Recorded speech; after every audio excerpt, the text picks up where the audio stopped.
கீர்த்தி சக்ரா அமைதி காலத்தில் வழங்கப்படுற 2வது உயரிய இராணுவ விருது. இந்த கீர்த்தி சக்ராவை இந்திய இராணுவத்தை சேர்ந்த தமிழரான லான்ஸ் நாயக் மீனாட்சி சுந்தரம் அவர்கள் வாங்கி தமிழ்நாட்டுக்கு பெருமை சேர்த்திருக்காரு. காஷ்மீரில் நடந்த ஒரு ஆப்ரேஷனில் ஹியூமன் என்டூரன்ஸுக்கும் கரேஜுக்கும் எடுத்துக்காட்டாக செயல்பட்ட லான்ஸ் நாயக் மீனாட்சி சுந்தரம் அவர்களை பற்றி இந்த வீடியோவில் பார்க்கலாம். லான்ஸ் நாயக் மீனாட்சி சுந்தரம் இன்னமும் ஆக்டிவ் சர்வீஸில் இருக்கிற ஒரு வீரர். அதனால அவரை பற்றின பெரும்பாலான விஷயங்கள் இன்னமும் ப்ரைவேட்டாக தான் இருக்குது. ஓப்பன் சோர்ஸ் இன்ஃபர்மேஷன் படி மீனாட்சி சுந்தரம் அவர்கள் தமிழ்நாட்டுடைய தேனி மாவட்டத்தை சேர்ந்தவர் அப்படிங்கிறது தெரிய வருது. இராணுவ வீரர் ஆகணும் அப்படின்னு ஆசைப்பட்ட திரு மீனாட்சி சுந்தரம் அவர்கள் இராணுவ பணிக்காக தன்னை தயார்படுத்திக்கிட்டு செலெக்ஷன் ப்ராசஸை அட்டன் பண்ணார். எக்ஸ்ட்ரீம் ஃபிட்னஸோடு இருந்த திரு மீனாட்சி சுந்தரம் செலெக்ஷனை கிளியர் பண்ணி இந்தியன் ஆர்மியோட ரெஜிமெண்ட் ஆஃப் ஆர்டிலரியில் கன்னராக இணைகிறாரு. ரெஜிமெண்ட் ஆஃப் ஆர்டிலரி இது இந்திய இராணுவத்தோட மிக முக்கியமான combat support arm. Regiment of ஆர்டிலரியை சிம்பிளாக சொல்லணும்னா பீரங்கி படை அப்படின்னு சொல்லலாம். பெரிய பெரிய பீரங்கிகளை வச்சு எதிரிகளை தாக்குறதோட மட்டும் இல்லாமல் ஏவுகணை தாக்குதல், ராக்கெட் தாக்குதல், சர்வைலன்ஸ் உள்ளிட்ட வேலைகளை ரெஜிமெண்ட் ஆஃப் ஆர்டிலரி செய்வாங்க. ஒரு போரோட வெற்றி தோல்வியை நிர்ணயிக்கிற திறன் ஆர்டிலரிக்கு இருக்கு. இதன் காரணமாக ஆர்டிலரியை காட் ஆஃப் வார் அப்படின்னு சொல்லுவாங்க. இவ்வளவு முக்கியத்துவம் வாய்ந்த ரெஜிமெண்ட் ஆஃப் ஆர்டிலரியில் கன்னராய் இணைஞ்ச மீனாட்சி சுந்தரம் அவர்கள் நிறைய எக்ஸ்பீரியன்ஸ் கெயின் பண்ணாரு. இந்தியன் ஆர்மியில் சோல்ஜர்ஸுடைய ஸ்டார்டிங் ரேங்க் சிப்பாய் தான். ஆனால் ரெஜிமெண்ட் ஆஃப் ஆர்டிலரியில் சிப்பாயை கன்னர் அப்படின்னு தான் சொல்லுவாங்க. ரெஜிமெண்ட் ஆஃப் ஆர்டிலரியில் கன்னராய் இணைஞ்ச மீனாட்சி சுந்தரம் அவர்கள் அவருடைய திறமைனாலையும் எக்ஸ்பீரியன்ஸ்னாலையும் லான்ஸ் நாயக் ரேங்குக்கு ப்ரமோட் ஆகிறாரு. இந்தியன் ஆர்மியில் ராஷ்ட்ரிய ரைஃபிள்ஸ் அப்படிங்கிற ஒரு யூனிட் இருக்குது. ராஷ்ட்ரிய ரைஃபிள்ஸ் தான் உலகத்தோட மிக சிறந்த கவுண்டர் இன்சர்ஜென்சி ஃபோர்ஸ். ராஷ்ட்ரிய ரைஃபிள்ஸுக்கு பெர்மனன்ட் சோல்ஜர்ஸ் எல்லாம் கிடையாது.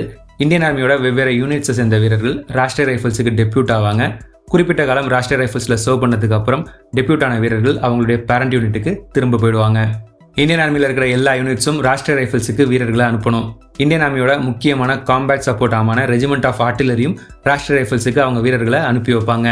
அந்த வகையில் ரெஜிமெண்ட் ஆஃப் ஆர்டிலரியுடைய திறமையான அனுபவம் வாய்ந்த வீரரான லான்ஸ் நாயக் மீனாட்சி சுந்தரம் ராஷ்ட்ரிய ரைஃபிள்ஸுக்கு டெப்யூட் ஆகிறாரு. லான்ஸ் நாயக் மீனாட்சி சுந்தரம் அவர்கள் ராஷ்ட்ரிய ரைஃபிள்ஸோட 34th பெட்டாலியனுக்கு டெப்யூட் ஆனார். இந்த யூனிட்டை 34RRன்னு சுருக்கமாக சொல்லுவாங்க. 34RR காஷ்மீருடைய வேலி டிஸ்ட்ரிக்ட்ஸான அனந்தநாக், புல்வாமா, சோஃபியான், குல்கம், பட்கம் ஆகிய இடங்களில் பயங்கரவாத எதிர்ப்பு நடவடிக்கைகளில் ஈடுபடுற வெக்டர் ஃபோர்ஸின் கீழே செயல்படுற ஒரு யூனிட். ஆப்ரேஷனல் கன்வீனியன்ஸுக்காக ஜம்மு அண்ட் காஷ்மீரை 5 டிவிஷன்ஸாக பிரித்து ஒவ்வொரு டிவிஷனுக்கும் ஒரு கவுண்டர் இன்சர்ஜென்சி ஃபோர்ஸை ரெஸ்பான்சிபிளாக வச்சுருக்காங்க Rashtriya rifles. Romeo force, Delta force, Victor force, Kilo force, Uniform force இது 5 தான் ராஷ்ட்ரிய ரைஃபிள்ஸோட counter insurgency forces. Kirti Chakra வாங்குறப்போ lance Naik Meenakshi Sundaram Victor force அப்படிங்கிற ஷோல்டர் டேப் போட்டிருந்தாரு. சிலர் அதை பார்த்து கன்ஃபியூஸ் ஆனாங்க. வெக்டர் ஃபோர்ஸின் கீழ் செயல்படுற 34RRல சர்வ் பண்ணுறதுனால தான் அவர் அந்த டேப்பை போட்டிருந்தாரு. ராஷ்ட்ரிய ரைஃபிள்ஸில் சேர்றதுக்கான ஸ்பெஷல் ட்ரைனிங் முடிஞ்சதும் 34RRல அவருடைய டியூட்டியை சிறப்பாக பெர்ஃபார்ம் பண்ணிட்டு இருந்தார் லான்ஸ் நாயக் மீனாட்சி சுந்தரம். இந்த நிலைமையில் 19 டிசம்பர் 2024 அன்னைக்கு ஜம்மு அண்ட் காஷ்மீருடைய குல்கம் பகுதியில் 5 பயங்கரவாதிகள் பதுங்கி இருக்கிறது இந்தியன் ஆர்மிக்கு தெரிய வருது. உடனடியாக அந்த பயங்கரவாதிகளை அழிச்சு ஒழிக்க ஆப்ரேஷன் காதர் அப்படிங்கிற பேரில் ஒரு ஆப்ரேஷனை லான்ச் பண்ணுறாங்க. இது ஒரு ஜாயிண்ட் ஆப்ரேஷன். இந்த ஆப்ரேஷன் காதரில் லான்ஸ் நாயக் மீனாட்சி சுந்தரம் அவர்களுடைய யூனிட்டான 34RR உள்ளிட்ட வேறு சில யூனிட்ஸும் பங்கெடுத்துக்கிட்டாங்க. பயங்கரவாதிகள் இருக்கிற இடத்துக்கு போனதும் அந்த இடத்த இந்தியன் ஆர்மி சுற்றி வளைக்கிறாங்க. பயங்கரவாதிகள் பதுங்கி இருக்கிற இடத்த சுற்றி வளைச்ச டீமில் லான்ஸ் நாயக் மீனாட்சி சுந்தரமும் இடம்பெற்று இருந்தார். டிசம்பர் மாதம் காஷ்மீரில் கடுமையான குளிர் இருக்கும். ஆனால் அந்த குளிரையெல்லாம் பொருட்படுத்தாமல் நம்ம வீரர்கள் கொஞ்சம் கொஞ்சமாக முன்னேறி பயங்கரவாதிகளை நெருங்க ஆரம்பித்தாங்க. இந்தியன் ஆர்மி கிட்ட வரதை பயங்கரவாதிகள் நோட் பண்ணிடுறாங்க. இந்தியன் ஆர்மி கிட்டேருந்து தப்பிக்க அவங்க பதுங்கி இருந்த இடத்த மாற்றிக்கிட்டே இருந்தாங்க. நேரம் வேகமாக ஓடுது. இன்னும் கொஞ்சம் நேரத்தில் விடிஞ்சிருச்சுன்னா இந்தியன் ஆர்மிக்கிட்டேருந்து தப்பிக்கவே முடியாதுன்னு அந்த பயங்கரவாதிகளுக்கு நல்லா தெரியும். அதனால நம்ம வீரர்கள்கிட்டேருந்து தப்பிக்கிறதுக்கான கடைசி முயற்சியாக நம்ம வீரர்களை தாக்குறாங்க அந்த பயங்கரவாதிகள். நம்ம வீரர்களும் பயங்கரவாதிகளை திருப்பி தாக்குறாங்க. நம்ம வீரர்களுக்கும் பயங்கரவாதிகளுக்கும் இடையில் ஒரு கன் ஃபைட் ஏற்படுது. இந்த கன் ஃபைட் நடந்துகிட்டு இருக்கும்போதே ஒரு பயங்கரவாதி அங்கேருந்து தப்பிக்க முயற்சி பண்ணுறான். கன் ஃபைட் நடக்கிற இடத்துலேருந்து காட்டுப்பகுதியை நோக்கி யாரு கண்ணிலையும் படாமல் வேகமாக ஓட ஆரம்பிக்கிறான். அதிகாலை 5:45 மணி இருக்கும். அப்போது தன்னை நோக்கி ஒரு உருவம் ஓடி வரதை பார்க்குறாரு லான்ஸ் நாயக் மீனாட்சி சுந்தரம். அந்த உருவம் தூரத்தில் இருக்கும்போதே அது ஒரு பயங்கரவாதினும் அவன் தப்பிக்க முயற்சி பண்ணுறான் அப்படிங்கிறதையும் புரிஞ்சுக்கிறாரு. ஓடி வந்த அந்த பயங்கரவாதியும் லான்ஸ் நாயக் மீனாட்சி சுந்தரமாக பார்த்துடுறான். பார்த்ததும் அவரை நோக்கி கண்மூடித்தனமாக ஃபயர் பண்ணிக்கிட்டே ஓடி வர ஆரம்பிக்கிறான். உடனடியாக நிலைமையை சமாளிச்சுக்கிற லான்ஸ் நாயக் மீனாட்சி சுந்தரம் என்ன ஆனாலும் அந்த பயங்கரவாதியை தப்பிக்க விடக்கூடாதுன்னு முடிவு பண்ணி உடனடியாக அவனை நோக்கி ஃபயர் பண்ண ஆரம்பிக்கிறாரு. லான்ஸ் நாயக் மீனாட்சி சுந்தரமுடைய ஃபயரிங் ரொம்பவே துல்லியமாக இருந்துச்சு. அதனால அந்த பயங்கரவாதியால் தொடர்ந்து முன்னேற முடியல. தப்பிச்சே ஆகணும் அப்படிங்கிற டெஸ்பிரேஷனில் இருந்த பயங்கரவாதி தொடர்ந்து ஃபயர் பண்ண ஆரம்பிக்கிறான்.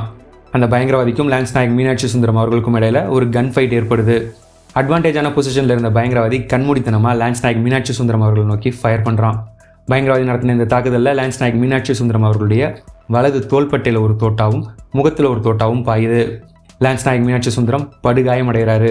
ஷோல்டரில் தோட்டா பாய்ஞ்சதுனால வலது கையை பயன்படுத்த முடியாத அளவுக்கு அவருக்கு கடுமையான வலி ஏற்படுது. இன்னொரு பக்கம் முகத்திலிருந்து ரத்தம் கொட்ட ஆரம்பிக்குது. இந்த நிலைமையில் படுகாயம் அடைஞ்ச லான்ஸ் நாயக் மீனாட்சி சுந்தரம் செய்ய வேண்டியது ஒன்று தான், பின்வாங்கி சேஃபான இடத்துக்கு போகணும். சேஃபான இடத்துக்கு போயிட்டாருன்னா அங்கே இருக்கிற வீரர்கள் அவரை ஹாஸ்பிட்டலுக்கு அனுப்பிச்சி வச்சுருவாங்க. ஆனால் அவர் அப்படி செஞ்சார்னா அந்த பயங்கரவாதி அங்கேருந்து தப்பிச்சு போயிடுவான். கன் ஃபைட்லேருந்து பின்வாங்கிறது தான் லாஜிக்கலான மூவ். ஆனால் நாட்டுப்பற்றும் கடமை உணர்ச்சியும் நிறைஞ்ச லான்ஸ் நாயக் மீனாட்சி சுந்தரம் தன்னோட உயிரை விட தன் நாட்டுடைய பாதுகாப்பு தான் முக்கியம்னு முடிவு பண்ணுறாரு. தனக்கு என்னாலும் பரவாயில்ல, ஆனால் அந்த பயங்கரவாதியை அங்கேருந்து தப்பிக்க விடக்கூடாதுன்னு முடிவு பண்ணுறாரு. உடம்புல 2 தோட்டாக்கள் பாஞ்சிருந்த நிலைமையில் ரத்தம் வழிகிற முகத்தோட அந்த பயங்கரவாதியை க்ளோஸ் ரேஞ்சில் என்கேஜ் பண்ணுறாரு. லான்ஸ் நாயக் மீனாட்சி சுந்தரம் அந்த பயங்கரவாதியை நோக்கி துல்லியமாக ஃபயர் பண்ணி பல புல்லட்ஸை அந்த பயங்கரவாதியுடைய உடலில் இறக்கி அவனுடைய கதையை முடிக்கிறாரு. ஆப்ரேஷன் காதர் தொடர்ந்து நடக்குது. தொடர்ந்து நடந்த ஆப்ரேஷனில் மீதமிருந்த எல்லா பயங்கரவாதிகளும் நம்ம ஃபோர்ஸஸால் எலிமினேட் செய்யப்படுறாங்க. இந்த ஆப்ரேஷன் சக்ஸஸ்ஃபுல்லாக முடிவுக்கு வருது. கன் ஃபைட் முடிஞ்சதும் லான்ஸ் நாயக் மீனாட்சி சுந்தரம் அவர்களை மீட்டு அவரை ஹாஸ்பிட்டலுக்கு அனுப்பி வைக்கிறாங்க சக வீரர்கள். இந்த ஆப்ரேஷன் சக்ஸஸ்ஃபுல்லாக அமைஞ்சதில் லான்ஸ் நாயக் மீனாட்சி சுந்தரம் அவர்களுக்கு மிக முக்கியமான பங்கு இருக்குது. முகத்தில் புல்லட் பாஞ்சதுக்கு அப்புறமும் பின்வாங்க மாட்டேன்னு சொல்லி கடுமையான வலியையும் பொருட்படுத்தாமல் க்ளோஸ் ரேஞ்சில் எதிரியை வேட்டையாடின மீனாட்சி சுந்தரம் அவர்களுடைய துணிச்சலான செயல் இந்த ஆப்ரேஷனில் ஈடுபட்ட மற்ற வீரர்களை இன்ஸ்பயர் பண்ணுச்சு. காயத்தை பொருட்படுத்தாமல் நாட்டுடைய பாதுகாப்பு தான் முக்கியம்னு செயல்பட்ட லான்ஸ் நாயக் மீனாட்சி சுந்தரம் அவர்களுடைய செயலை பார்த்து உத்வேகம் அடைஞ்ச வீரர்கள் முழு திறமையோடு செயல்பட்டு மீதமிருந்த பயங்கரவாதிகளை எல்லாம் வேட்டையாடி குவிச்சு இந்த ஆப்ரேஷனை சக்ஸஸ்ஃபுல்லாக முடித்தாங்க. படுகாயம் அடைஞ்ச லான்ஸ் நாயக் மீனாட்சி சுந்தரம் அவர்கள் மட்டும் அன்றைக்கி வலியை பொறுத்துக்க முடியாமல் கத்திக்கிட்டே கன் ஃபைட்லேருந்து பின்வாங்கியிருந்தார் அப்படின்னா அது நம்ம வீரர்களுடைய மன வலிமையை பெரிய அளவில் பாதிச்சிருக்கும்.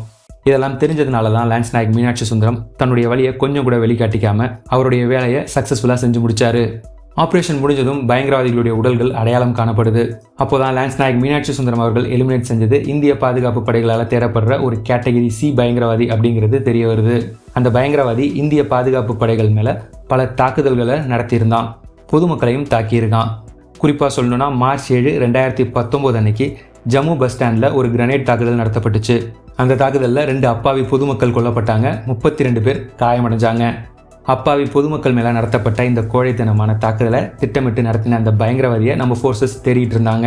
இந்த நிலைமையில தான் லான்ஸ் நாயக் மீனாட்சி சுந்தரம் அவர்கள் அந்த பயங்கரவாதியை ஆப்ரேஷன் காதரில் போட்டு தள்ளியிருந்தார்.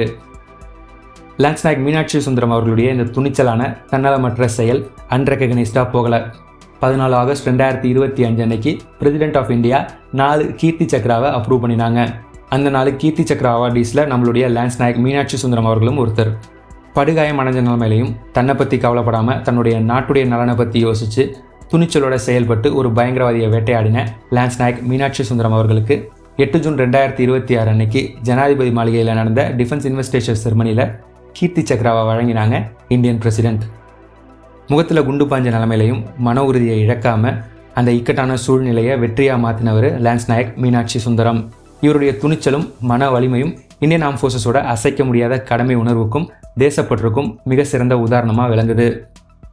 இந்தியாவுக்கும் தமிழ்நாட்டுக்கும் பெருமை சேர்த்த இந்த வீராதி வீரனை பற்றி இந்த வீடியோ மூலமாக தெரிஞ்சுக்கிட்டு இருப்பீங்கன்னு நம்புகிறேன். இந்த வீடியோவை இவ்வளோ நேரம் ஃபுல்லாக பார்த்ததுக்கு ரொம்ப நன்றி. இந்த வீடியோ உங்களுக்கு பிடிச்சிருந்தா இந்த வீடியோவை லைக் பண்ணுங்கள். வீடியோ பற்றின உங்களுடைய கருத்துக்களை கமெண்ட்ஸில் சொல்லுங்கள். இதே மாதிரி நிறைய வீடியோஸ் பார்க்க இந்த சேனலை சப்ஸ்கிரைப் பண்ணிக்கோங்க. இந்த சேனலை சப்போர்ட் பண்ணணும்னு நினச்சிங்கன்னா ஜாயின் பட்டனை ப்ரெஸ் பண்ணி சேனலில் மெம்பராக சேர்ந்து சப்போர்ட் பண்ணுங்கள். இந்த வீடியோவை இதோட முடிச்சுக்கிறேன். அடுத்த வீடியோவில் உங்களை பார்க்குறேன். தேங்க்யூ, பாய்.